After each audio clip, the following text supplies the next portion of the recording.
আসসালামু আলাইকুম রহমতুল্লাহ। এবার আমরা কথা বলবো জাস্টিফিকেশান ফেজ নিয়ে, ঠিক আছে? তো মার্কেটিং ফানেলের জাস্টিফিকেশন স্টেজ হচ্ছে যে ইভালুয়েশনেরই একটা এক্সটেনশন ভার্সন বা সেপারেট ফেজ। ইভালুয়েশনে এসে জাস্টিফিকেশান আরেকটা ছোট একটা ফেজ ইভালুয়েশনের আন্ডারে, ঠিক আছে? তো এই ফেজে এসে মানুষজন কি করে, যে মানুষজন তাদের ডিসিশনটা মেক করে, ঠিক আছে? Customer seek validation decision make to purchase.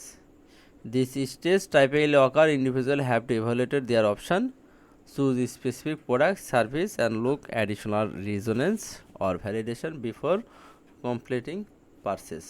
ওকে, তো দেখেন এখানে জাস্টিফিকেশান স্টেজে কী কী কন্টেন্ট দিতে পারেন। প্রোডাক্টের reviews, comparison, case studies, fact, এই জিনিসগুলো নিয়ে আমরা মোটামুটি জাস্টিফিকেশান স্টেজে কথা বলতে পারি, ঠিক আছে? মানে ওই এভালুয়েশন স্টেজই এটাও, মানে এই জায়গাতে জাস্টিফিকেশান আপনার দিতে পারেন, ঠিক আছে?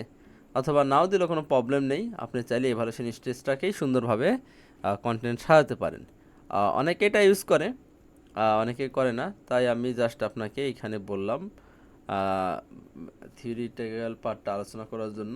কারণ আপনার নলেজ যখন ডিটেলস থাকবে, বেশি থাকবে, তখন আপনি যে কোনো কিছু খুব ভালোভাবে করতে পারবেন। তো আশা করি বুঝতে পেরেছেন। সবাই ভালো থাকবেন।